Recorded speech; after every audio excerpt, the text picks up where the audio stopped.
Bem-vindos ao Intervalo Literário, tudo bem com vocês? Meu nome é Bruna e mais uma vez estou aqui tardíssimo da noite para poder conversar com vocês sobre um livro que eu terminei de ler já tem um tempo, né, que é O Sede da Sabedoria. Estava dando uma olhada aqui nas coisas que eu marquei e realmente não é uma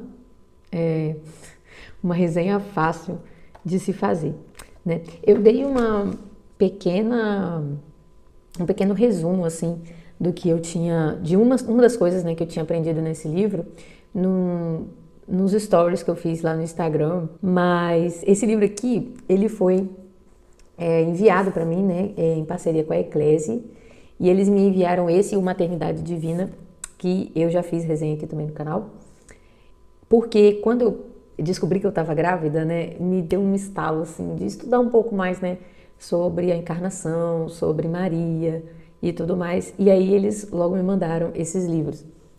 E realmente, assim, esse mistério da encarnação tem me chamado muita atenção, tanto que as minhas últimas leituras têm sido sobre isso, certo? E eu até fiz aqui um roteiro de resenha, mas eu acredito que vai ficar um pouco grande. Então vocês tenham paciência, também não é sempre que tem vídeo aqui nesse canal. Vamos ver o que a gente consegue conversar. Bem, esse livro foi escrito pelo Luiz Boyer. Eu não sei direito como fala o nome dele, mas ele era de família protestante. Ele estudou em Paris, foi ministro da Igreja Luterana em 1936 e em 1939 o estudo da Cristologia e da Eclesiologia de Santo Atanásio de Alexandria o conduziu ao catolicismo. Então ele é aí da nossa turma, né, dos protestantes convertidos à Igreja Católica. Olha só, ele lecionou na Inglaterra, na Espanha e nos Estados Unidos, foi nomeado 2 vezes pelo Papa para a Comissão Teológica Internacional, foi perito no Concílio Vaticano II, e aí ele fez várias coisas. E esse livro aqui, gente, quando você pega um livro assim para ler, quando eu pego um livro assim para ler, fica aquela sensação de que o livro está muitos degraus acima das minhas leituras corriqueiras. Então, é aquele livro que me força, né, a ler muito devagar, a tentar amarrar melhor, sabe, os meus pensamentos. Então é um livro que acaba marcando muito, assim, né, o nosso cérebro, porque realmente a gente fica muito concentrado. E ele vai falar, né, o nome do livro é A Sede da Sabedoria, ensaio sobre o significado do culto mariano. Mas, impressionantemente falando, a gente não tem aqui o que talvez a gente vá ver, por exemplo, nas Glórias de Maria, né, quer ver? Esse livrinho aqui, a minha edição é da minha biblioteca católica, mas esse livrinho aqui, As Glórias de Maria, né, de Santo Afonso de Ligório. Esse é, para mim, na minha opinião, assim, é o suprassumo da Mariologia. Eu comecei a ler uma vez As Glórias de Maria e realmente não consegui ler. Para mim, tem uma linguagem bem pesada, sabe, em relação a Maria, no sentido de que eu não consigo ler aquilo ainda sem ficar com o pé atrás. Então eu estou indo aos poucos, né? E A Sede da Sabedoria, esse título, A Sede da Sabedoria, é um título que eu conheci pela ladainha de Nossa Senhora, né? De todos os títulos de Nossa Senhora. E na minha cabeça sempre estava assim, A Sede da Sabedoria, porque Jesus, né, é a sabedoria de Deus, e ela foi mãe de Jesus. Assim, passa um pouco perto do significado real, mas não é muito mais complexo do que isso, né? Então, ele vai começar falando sobre o que é a sabedoria, né? Pelo sumário, ele vai falar sobre a teologia mariana, a mulher e o homem, a esposa do Senhor. Então, essa imagem, né, de Deus ter uma esposa, como que funciona isso, né? E essa figura feminina, né? Como que a figura feminina aparece nas escrituras, os temas bíblicos da teologia mariana, como que, quando fala-se de sabedoria no Antigo Testamento, os teólogos, né, a igreja costuma aplicar esses textos a Nossa Senhora. Aí ele vai falar sobre a teologia de Maria no Novo Testamento, que são a aplicação desses antigos textos sapienciais. Aí ele vem falando de cada dogma e a relação da criação e da igreja. Tem muita eclesiologia nesse livro também. Vai falar sobre a Virgem Mãe, o matrimônio e a virgindade, a maternidade virginal, a Imaculada Conceição, a encarnação e Maria, no caso a maternidade divina, né? Maria e a obra da redenção, Maria e o Espírito Santo e a assunção de Maria e a sabedoria. Então, ele começa falando de sabedoria, da questão sapiencial, da questão da figura da mulher no Antigo Testamento, e depois, lá no final, é que ele vai falar sobre a sede da sabedoria de fato, certo? Mas, infelizmente, eu não consegui pescar totalmente esse assunto e eu vou ter que reler início e final do livro para poder fazer essa linha aí. Mas duas coisas que me chamaram a atenção nessa questão da encarnação foi que existe, né, uma confusão a respeito de como Nossa Senhora tenha sido salva, né? Então, a questão toda da santidade antes de Nosso Senhor Jesus Cristo morrer e ressuscitar. E isso se aplica a Nossa Senhora, ou seja, o que era ser salvo e o que era ser santo no Antigo Testamento. E Nossa Senhora fica bem aqui no meio, né? Então, ela é o ápice do Antigo Testamento, porque ela é antes do nascimento e morte e ressurreição de Nosso Senhor Jesus. Ela tem uma santidade, né, que é o ápice de Jeremias, Moisés, Abraão, todas essas pessoas que foram aparecendo no Antigo Testamento, até mesmo São João, né? E São João Batista, que eu digo. E ela é como se fosse uma dobradiça, né? Porque ela fecha o Antigo Testamento e ela abre o Novo, porque ela é, em si mesma, pelas graças que ela recebeu, o sinal e o protótipo, não é protótipo, mas o sinal, né, a consumação assim do que nós seremos após a ressurreição dos nossos corpos. Então, é muito interessante essa parte do livro também. E isso aplicando, né, toda a questão do Antigo Testamento, explicando, né, a visão do autor e da teologia como um todo do que aconteceu no Antigo Testamento. O que foi tudo aquilo que aconteceu? Uma aproximação da graça para resgatar a humanidade. Eu até peguei uma parte aqui, página 142, em que ele fala uma coisa que me tocou muito, que eu fiquei, gente, é verdade. Olha só, na página 137, era necessário que em Maria Deus tivesse chegado ao ponto de retomar a sua criatura inteiramente para si. Quando eu li essa frase, eu pensei, gente, quando eu era criança eu pensava isso, eu falava, por que Deus não se intrometeu naquele episódio lá de Adão e Eva, né? A gente tem alguns pensamentos, né? Por que Deus criou o homem se ele sabia que o homem ia pecar? Por que ele plantou uma árvore da qual o homem não podia comer? Por que ele não reverteu imediatamente os efeitos da queda, né, e deixou o homem se multiplicar e multiplicar o pecado? São perguntas, né, ligadas aí à questão do problema do mal que a gente tem na cabeça. E eu lembro de que eu tinha essa problemática na minha cabeça. Por que Deus não se intrometeu na história e deixou as coisas acontecerem? E aí, quando eu li essa frase, quando fala em Maria, né, Deus retoma sua criatura para si, eu falei, realmente, porque ele deu a ela, né, ele salvou Nossa Senhora na Imaculada Conceição, e ele tomou para si no sentido de que ele deu a ela tudo que Eva e tudo que Adão perdeu na queda. Ele deu de presente para ela, falou, toma aqui todas as disposições para que você se entregue totalmente a mim. Então, é maravilhoso isso. Por quê? Porque ele queria dar o seu filho, e ele precisava de que a carne pura, né, gerasse Jesus. Esse é outra coisa, outro assunto do livro, quando ele diz que a nossa corrupção se multiplicou pela história, pela geração, pelo pertencimento à raça humana. Então, quando ele quer retomar a sua criatura, ele precisa que, né, o verbo precisa participar dessa geração. Ele precisa tomar a nossa natureza, mas uma natureza disposta, né, e não uma natureza corrompida. Então, ele salva uma mulher para que ela gere a bendita e santa carne, humanidade de nosso Senhor Jesus Cristo. É o segundo nascimento do Verbo. Foi sobre isso que eu falei no Natal, né? Sobre o que nós comemoramos no Natal, que é essa encarnação do Verbo, certo? No livro Maria e a Eucaristia, que é um livro do Padre Júlio de Lombardi, onde ele vai fazer essa ligação também sobre a encarnação, mas já falando do sacramento da Eucaristia, ele fala que Deus nos revela algumas coisas que a nossa inteligência não alcança. Né? Vários mistérios, várias coisas, né? A missa, os sacramentos, a encarnação do Verbo, o Espírito Santo, o mistério da Igreja.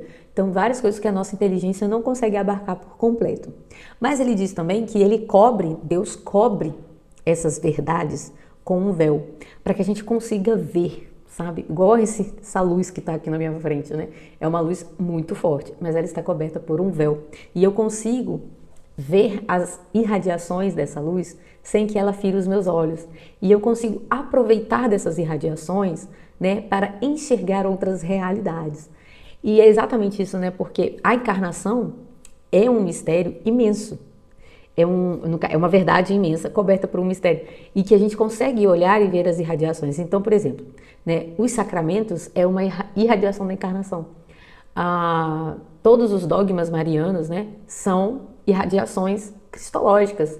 Então, tudo que você consegue tirar disso, tudo que você consegue extrair do que você enxerga, é próprio para a nossa vida com Cristo, né? É próprio da nossa vida cristã. E é isso que os teólogos, né, que a igreja vai recebendo de desenvolvimento doutrinário. Então a igreja não inventa dogma, ela entende, ela compreende e ela ensina essas irradiações dos mistérios que Deus nos revela, né? Essa profundidade, essa luminosidade do mistério da encarnação é que enriquece a nossa devoção à Nossa Senhora. Então, esse livro aqui traz exatamente isso, né? O que é a Imaculada Conceição? O que é a maternidade divina? O que é a virgindade perpétua e o que é a Assunção de Nossa Senhora a partir do grande mistério da encarnação. Então, como eu tenho escutado muito do professor Eduardo Faria, ele falando, tudo relacionado a Maria está em Cristo. Se você nega qualquer dogma, né, mariano, você está negando alguma coisa sobre Cristo. Então, cuidado, certo? Então, por exemplo, negar a Assunção de Nossa Senhora. Às vezes você fica pensando, eu posso negar a Assunção de Nossa Senhora? Qual o problema?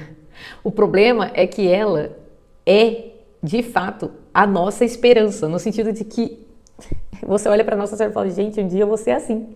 Um dia eu vou ser imaculada, um dia eu não vou pecar mais. Um dia o meu corpo não terá nenhuma influência do pecado.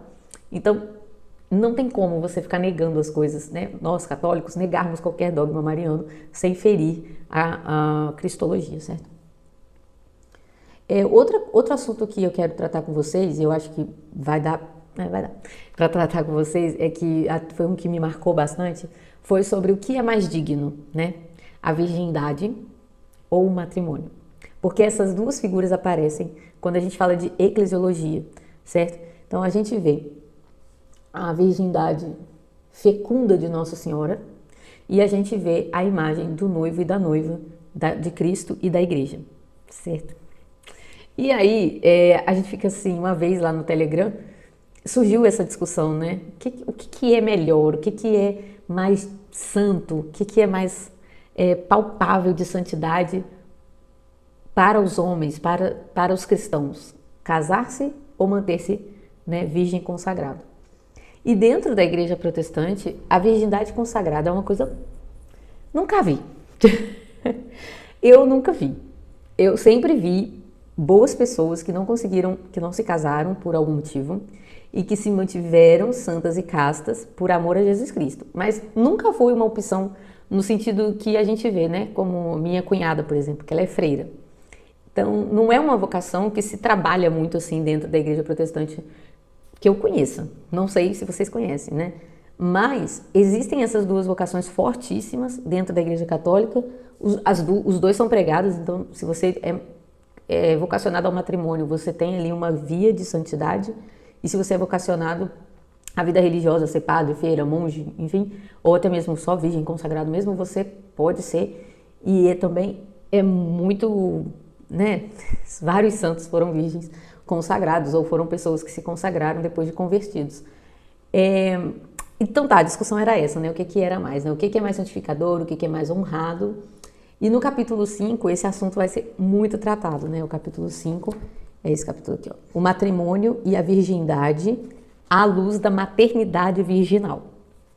Como que esses dois assuntos, como que Maria ser virgem e ter sido mãe, vem trazer luz para essas duas vocações que nos parecem muito dispersas, certo? Na página 87 ele diz assim, o ponto trágico da espiritualidade cristã é que as épocas em que a importância da virgindade é melhor compreendida, correm o risco de perder de vista a excelência do matrimônio.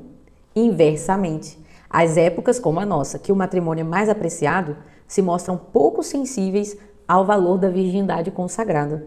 Só que esses dois termos não se excluem, eles se exigem mutuamente, de tal maneira que não se pode apreciar um deles em toda a sua autenticidade quando desprezamos ou desconsideramos o outro. E daqui ele vai desenvolver, né? O que é o sacrifício do matrimônio e o que é o sacrifício da virgindade, o que isso tem a ver com a vida eterna e o que isso tem a ver com a virgindade fecunda de Nossa Senhora. Muito rico, muito rico. Vocês precisam ler esse livro, sabe? Com cuidado, com muito carinho, que vocês vão pirar, igual eu pirei mesmo. Eu fui lendo e fui mandando trechos para uma colega minha. Eu falei, filha, é muito mais profundo, é muito mais rico do que nós imaginamos. Nesse ponto, a gente tem uma obra que é muito interessante, que se chama As Núpcias e a Concupiscência de Santo Agostinho. E Santo Agostinho tem um problema com ele, que ele não conseguia, né? Ele não conseguia, por mais que ele quisesse, fizesse um esforço, dizer que o matrimônio era algo santo. Ele dizia que era uma espécie de pecado, como é que ele falava? De pecado permitido ou tolerado, né? Então, como se a relação íntima do casal fosse sempre uma cessão, como se nós cedêssemos, né, à concupiscência de forma que Deus tolerasse. E aí, ele falou o seguinte, que essa união não seria pecaminosa ou não seria ruim se não fosse desejável e se não trouxesse prazer ao homem. E eu fico imaginando, né, que isso não tem condição, né? Não tem condição de ser, porque o próprio corpo foi projetado para desejar e sentir prazer, né, na relação íntima. Então, muito dificilmente o matrimônio para Santo Agostinho seria algo que fosse santo, que fosse agradável ao Senhor. Por que ele traz isso? E o autor vai tentando balizar ali, né, Santo Agostinho e Santo Tomás. São Tomás de Aquino. Ele fala que a questão toda é que tudo que está em nós foi puro. E tudo aquilo que está no âmago da nossa personalidade, da nossa natureza, era mais puro ainda. Quando o pecado vem, aí ele distorce tudo. Então é egoísta, mesmo que você faça dentro de uma relação conjugal abençoada, vai estar corrompido de alguma forma e tal. Então ele era muito pessimista em relação ao matrimônio e é uma tendência maniqueísta, né? E também da vida pervertida que ele teve. E Santo Tomás, ele já vai ter uma outra visão, embora ele também não seja tão otimista assim. Ele não achava que era possível, né, uma sexualidade que se desabrochasse fora de todo e qualquer desabrochar simultâneo do próprio pecado, certo? Mas a questão de Santo Agostinho é que ele tenta ajudar os casais quando ele coloca ali 3 bens do matrimônio que não são prazer físico, né? Ele vai dizer que é a prole, a fidelidade e o sacramento. Então, ele mesmo traz isso aqui está no livro também, o autor vai desenvolver isso. Aos olhos de Santo Tomás, cada desejo e cada desfrute não é intrinsecamente enquanto tal pecador. Mas tanto para ele como para Santo Agostinho e todos os padres, o consentimento habitual ao desejo, a aceitação sem reserva do desfrute, continuam a ser o caminho do pecado e da morte. Inversamente, a renúncia e, portanto, a procura positiva da cruz são o caminho necessário da redenção. Então é nesse caminho de temperança e no caminho do sacrifício é que o matrimônio vai ser santificado. Então tá, passamos essa parte. Então, mesmo quem é casado e desfrute dos direitos matrimoniais deve levar esses desejos de alguma forma a um sentido cristão que envolva sacrifício, pois se devemos renunciar à própria vida por amor a Cristo, nossos desejos e alegrias também devem ter um equilíbrio de alguma forma pela via do sacrifício, certo? Com efeito, para sacrificar a Deus não temos nada além da nossa própria natureza e de tudo que lhe pertence. E, no entanto, tudo nela é bom. Mas justamente o pecado não provém de uma parte de nós mesmos que seria má em si, esse é o erro maniqueísta, mas de um mau uso daquilo que Deus nos deu de melhor. Então, se você não usar de forma correta, até o uso lícito, né, do matrimônio na relação íntima com o cônjuge pode ser perversa, certo? E aí é que você vê o crente dando pulos, né, queridos? Nem casados, meus amores, nem casados. Você precisa encontrar uma forma de santificar até o uso lícito das suas relações matrimoniais. E aí que entra, né, a questão da prole, a questão da dignidade do corpo do outro, enfim, tem toda uma explicação aqui E tem na Suma Teológica também. Não, na Suma contra os Gentios. Eu achei super interessante. Quanto mais um impulso é íntimo e profundo na nossa natureza, mais santo ele era em seu princípio. Sem dúvida, mas na prática, em sua aplicação atual, ele corre ainda mais o risco de ser para nós uma ocasião contínua de queda e deve, portanto, se tornar uma ocasião contínua de renúncia e sacrifício. Pega essa visão aí. Aqui, aí mais para frente ele vai falar sobre a questão da fidelidade ou da fé, né? Da prole do sacramento, e aí você tem toda aquela questão da teologia do corpo, onde você vai entender como usar bem dessa questão da sexualidade. A partir daqui, o autor vai explicar o uso equilibrado da nossa sexualidade, que vai culminar-se no seu não uso definitivo, pois após a ressurreição no auge da graça de nossos corpos, onde não iremos mais pecar, não existirá mais sexualidade. É aí que você entende o que é a virgindade consagrada. Porque ela já é o estado em que nós que somos casados estamos caminhando, para o qual nós estamos caminhando. Então, mesmo que eu viva um casamento santo, o meu caminho é que eu não seja mais casada, é que eu não tenha mais aquela experiência, porque depois, quando a glória for completa, quando essa obra da salvação for completada na minha vida com a ressurreição dos corpos, eu não terei mais o matrimônio. Então, quem já abre mão desses bens do matrimônio, ele já está numa situação mais superior do que o matrimônio. Vocês me desculpem. Então, é a partir dessa visão do que nos aguarda na ressurreição que devemos olhar tanto o matrimônio quanto a virgindade consagrada, porque Paulo faz isso, né? Jesus e São Paulo faz isso, né? Eles elevam o matrimônio à figura da igreja com o Salvador, mas eles dizem, né, que aquele que está casado, ele tem outras obrigações que o seguram no século presente e que aqueles que se fizeram eunucos pelo reino já estão vivendo um outro patamar, eles estão adiantando aquilo que nós estamos vivendo de forma precária, né? Porque o verdadeiro matrimônio com Cristo não acontece com o meu cônjuge. O verdadeiro matrimônio com Cristo acontece quando eu renuncio tudo isso, meu cônjuge, a minha casa, os meus filhos, né? Tanto que Jesus mesmo fala que aquele que ama, né, a sua família mais do que ele não é digno dele. Quando Jesus apresenta o matrimônio de forma superior, de forma honrada e tudo mais, os discípulos falam, então é melhor que o homem não se case. Porque se o matrimônio santo é isso aí que o Senhor falou, é muito difícil. Então, melhor ser virgem, melhor estar guardado do casamento, né? E Paulo fala que bom seria que o homem não tocasse em mulher e tudo mais. Mas o próprio Paulo que fala isso eleva os noivos à figura da igreja e à figura de Cristo. Uma vez o padre José Eduardo falou, né, que em questão de busca de santidade ele não via nenhuma vantagem no matrimônio. Ele é padre, né? Vamos deixar ele falar. A questão é que o matrimônio é uma figura da união da igreja com Cristo. Mas na era vindoura, todos os casados deverão estar prontos a se desprender dessas alegrias e da glória do matrimônio cristão para adentrarem no estado em que os virgens consagrados já se encontram na terra. Tanto que Paulo faz essa distinção. O casado agrada a esposa e o virgem consagrado agrada a Cristo. Antes do pecado, essas duas imagens andavam juntas, né? Porque não tinha essa separação. Mas a partir do momento que o pecado entra na terra, você amar o seu cônjuge não significa propriamente amar a Cristo. Embora o matrimônio santo aponte para Cristo, né? Olha que estou dizendo para vocês que é complexo, né? Uma hora um cede ao outro.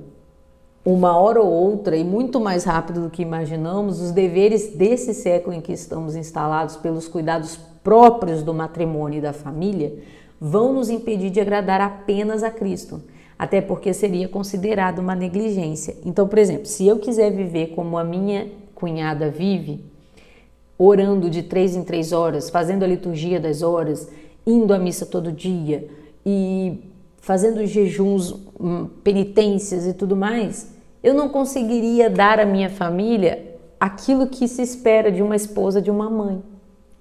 Você entende o que eu estou dizendo? Então eu preciso encontrar, essa é a questão do sacrifício matrimonial, dentro do meu exercício matrimonial de esposa e mãe. Eu preciso encontrar uma forma de me dispor disso para manter a minha mente voltada para Cristo. Eu agrado a Cristo quando eu faço o meu serviço para o próprio Cristo, mas eu estou vivendo aqui, entendeu? Eu estou curando uma febre, eu estou lavando uma louça, eu estou aqui, não é a mesma coisa, sabe? Então, por isso que essa união com Cristo, de forma plena, de forma disposta, totalmente, com a minha mente totalmente focada para Cristo, uma hora vai ter que ceder para uma criança que está chorando, uma conta que eu tenho que pagar correndo, porque senão vai vencer. Não tem jeito, certo? Existe um perigo enorme de absorção do nosso ser no matrimônio, principalmente se ele é bem sucedido. Essa é a parte mais triste do livro. Quando ele começa a falar o seguinte: o matrimônio cristão, aquele matrimônio, sabe, todo redondinho, todo bonitinho, todo feliz, todo maravilhoso, é um perigo danado para que você se prenda a esse século. Eu vou ler os trechos e vocês vão entender do que eu estou falando. Mateus. Ai, gente, eu me perdi. Tive que atender o Mateus. Mas é porque eu acho que eu estou falando alto e ele acabou acordando. Mas, indo para a página 105, a gente vai entender essa questão de quanto melhor o matrimônio, mais perigoso, mais sutil é o problema, né, da instalação do homem e da mulher nesse século, certo?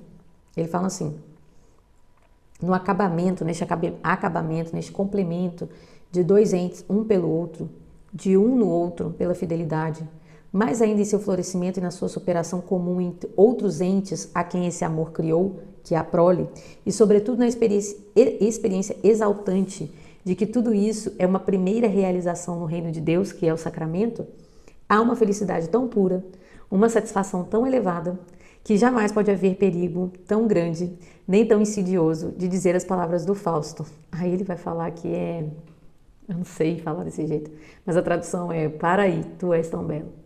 Dito de outro modo, é na medida em que o matrimônio cristão é aparentemente mais bem sucedido, que ele se torna uma tentação da instalação nesse mundo de idolatria da criatura, da complacência consigo mesmo, com a situação atual onde a pessoa ainda não foi profundamente regenerada pela morte e pela ressurreição com o Cristo. Está muito tarde, é quase 1h da manhã. O cristão casado, o cristão feliz em sua união cuja experiência é a dos patriarcas, mas com perspectivas sobrenaturais que ainda não podiam ser as desses últimos, talvez seja um homem para quem a instalação neste mundo pareça o mais natural, ao passo que a libertação deste mundo lhe parece ser mais doloroso. E aí no capítulo seguinte, que vai falar sobre a maternidade virginal, a fecundidade do ágape na crucifixão do Eros, ele vai pegando o mais pesado, tá? Nessa questão. Na página 111, ele diz o seguinte: tudo que é gerado no contexto do matrimônio humano é ou pode se tornar salutar, mas somente em virtude dessa geração única que se consumou na renúncia às núpcias. Então, aquilo que santifica o matrimônio foi conseguido na renúncia de Maria desses bens matrimoniais, certo? Em verdade, o matrimônio é suscetível de ser um meio positivo e eficaz de graça em maior medida pelos fracassos, pelas insatisfações e pelas cruzes que ele provoca e abençoa, do que pelos bons êxitos, pela plenitude e pelas alegrias, por mais puros que sejam, que ele legitima e favorece. E ainda na página 113, eu até escrevi aqui: credo. Tudo que a virgindade consagrada a Deus corta pela raiz e de uma só vez, o matrimônio abençoado no Cristo deverá cortar de maneira paulatina em seu florescimento e em seus frutos. Sem dúvida, onde residem as maiores alegrias atuais, também residirão as maiores dores. Desse ponto de vista, se a virgindade prevalece sobre o matrimônio, não é porque os maiores sacrifícios são os mais dolorosos. Os sacrifícios dos esposos cristãos podem ser ainda mais dolorosos do que dos virgens, mas não é a dor sentida que mensura o sacrifício e a sua eficácia. É a prontidão e o caráter absoluto do ímpeto que o desencadeia. E no final das contas, é somente sob esse aspecto que a virgindade pode ser superior. Quanto ao título do livro, né, eu já falei isso no início, eu vou ter que fazer uma outra leitura, porque realmente eu acho que essas implicações são bem grandes sobre a questão da sede da sabedoria, e que é o assunto, né, que é o título do livro, e que infelizmente eu não consegui trazer para vocês. Mas se for do interesse de vocês, coloque aqui nos comentários, que aí eu venho e faço outra leitura, vou fazer essa releitura para poder entender melhor E fica aqui a dica desse livro incrível, né? Sobre a questão do culto mariano, né? Essa expressão pode ser um pouco chocante para quem não é católico, mas a questão é que ela, né, Nossa Senhora, foi elevada pelo próprio Deus a uma posição que ninguém mais foi.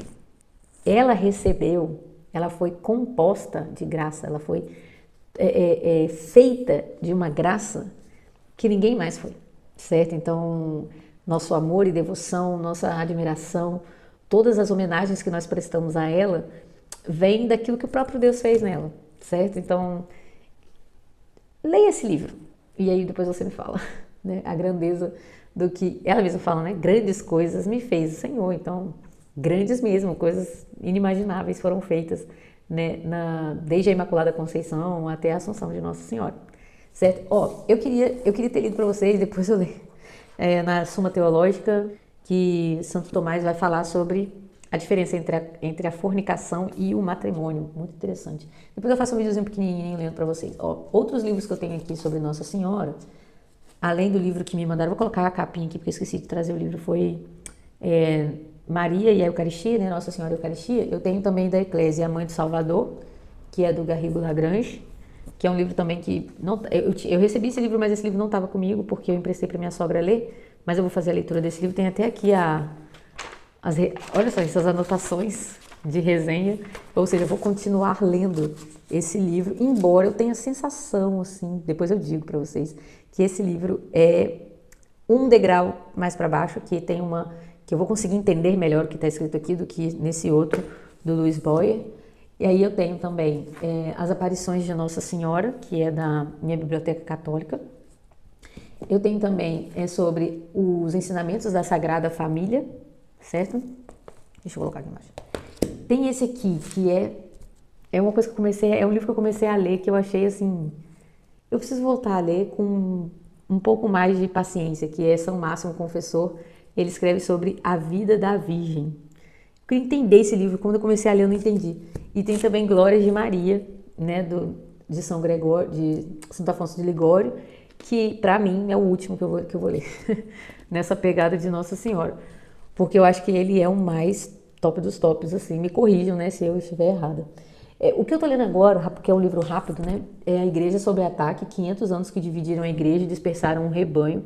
É um livro que vai pegar ali da Reforma Protestante até o século XX, século XX ou século XXI, falando sobre todos os ataques que a igreja recebeu depois da Reforma. A gente tem aqui, acho que o último é da Guerra Fria. E aqui ele tá dando, gente, isso aqui maravilhoso, isso aqui serve de tipo um sumário, né, de tudo que aconteceu, é um resumo histórico aí que vale a pena ler. Eu já tô apaixonada nesse livro, vou terminar rapidinho.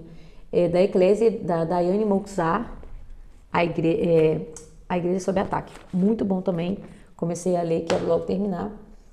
E é isso, gente, eu espero que vocês tenham gostado. Fica aí a minha dica de leitura sobre Nossa Senhora. E deixem as perguntas aqui embaixo, deixa o seu like, se inscreve no canal e vamos tentar correr aí com essas leituras. Eu quero ver se eu consigo ler isso tudo e resenhar isso tudo. Não prometo nada. Um abraço para vocês, tá? Um feliz ano novo para vocês e que seja assim um ano maravilhoso para todos nós. Um abraço.